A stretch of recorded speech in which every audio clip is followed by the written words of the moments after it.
What up everyone, it's your boy Xmanny87 here bringing you another Marvel Legends video, and what I have for you today is my ranking overview of the Marvel Legends Venom Wave Venompool Build-A-Figure series. For those of you who follow me, y'all know how this works. Sorry if I haven't done this in a while. Some of you were asking for my Strong Guy Wave ranking, and well, there was way too many things dropping at once, and I had a lot of things going on as well, so I could have done it, but I prefer to focus on newer releases.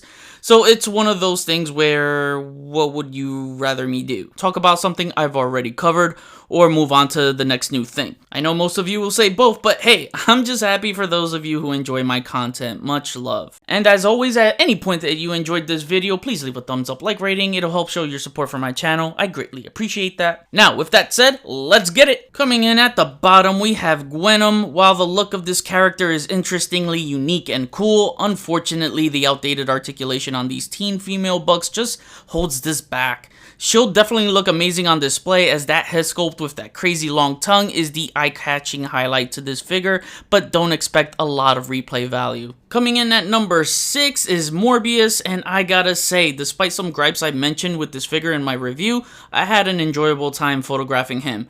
I'm okay with the body, but the face, I always say that the face sculpt makes the figure, and it didn't land here as it just came off as too soft. My question is, why didn't they give him bloody teeth? Hasbro gave Wendigo bloody teeth and have featured blood several times on figures these past 2 years that it could have benefited from it. That would have been a good option for an alternate head if it was within budget. Overall, this figure feels out of place in this Venom wave. Let's face it, they only put him here to be released in the same time frame for the Morbius movie. Due to COVID, that didn't work out as the movie is delayed. Not marketing's fault at all, that's part of their job, but it ends up being a wasted slot for someone we needed more in the Venom mythos like Agony to bring us closer to complete the Life Foundation. I think this figure would have been better off as a standalone and not in this wave. Coming in at number 5, we have Venomized Miles Morales. With some solid articulation, this Venomized Miles is pretty fun to pose around. The newly sculpted parts look good, which should bring us closer to an ultimate Carnage figure. Normally, I'm not big on toe articulation, it all depends on the character, but the feet on this figure had the room for one. Would have taken this further, but it still has a nice toe arch to capture some stylized stances. The look isn't accurate to the Maximum Venom animated series, as in the series, he looks more like Absolute Carnage Miles, but I'm a fan of this look and a big fan of the creepy head sculpt here. Another highlight for me in this wave. Coming in at number 4, we have Phage. Phage has one of my favorite head sculpts in this wave. It's just so 90s menacing and I love it. Buggy Cat mold, what?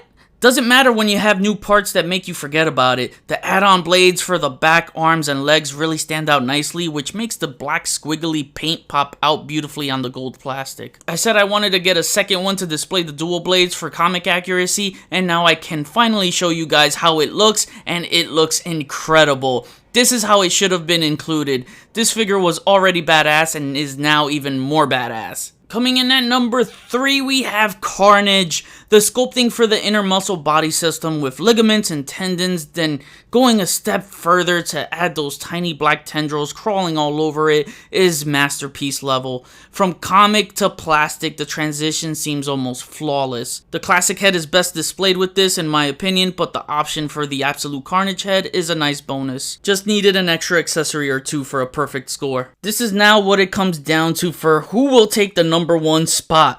Venom or Venompool. Both are 10s, both of these deserve the number 1 spot as they are both amazing figures with amazing sculpts, but when it comes down to accuracy, details, and proportions, Venompool is so game accurate more than Venom is movie accurate. So Venom is my number 2 and Venompool is my number 1. I'm very keen on proportions, and when I look at the Venom movie legs, the calves are just too skinny and the torso needed more mass. But what a hell of a figure. I love it. I mean, it's hard not to love this.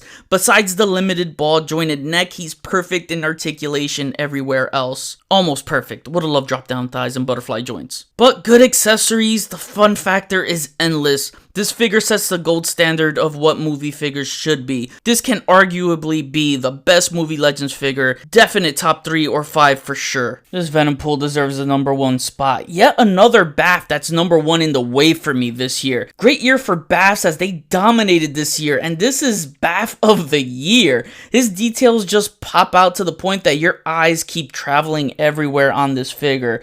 A BAF with multiple accessories is always a win, and love that he has a weapon storage for his katanas. For a behemoth of a figure, his articulation is so good with some of the best leg range of a BAF. Look at the double jointed knees on these massive legs, man. He gets the heel to the butt. So this is the one I had the most fun with and taking pictures. The feel of this figure is reminiscent of a Toy Biz figure, making this a legendary Marvel legend. I wonder if they'll make more Gamerverse figures from Contest of Champions. They can make a Civil Warrior since they already have the parts from the Hydra Supreme figure. Now to wrap things up, my overall rating for this wave is an 8.5 out of 10. 3 out of the 6 figures didn't include accessories, but that sacrifice is worth it for what we got in the BAF. And honestly, the 3 that didn't include accessories, I could do without as I don't feel any were needed for them. Maybe an alt head for Morbius since he has the weakest head sculpt in the wave. Venom and Miles are fine as is.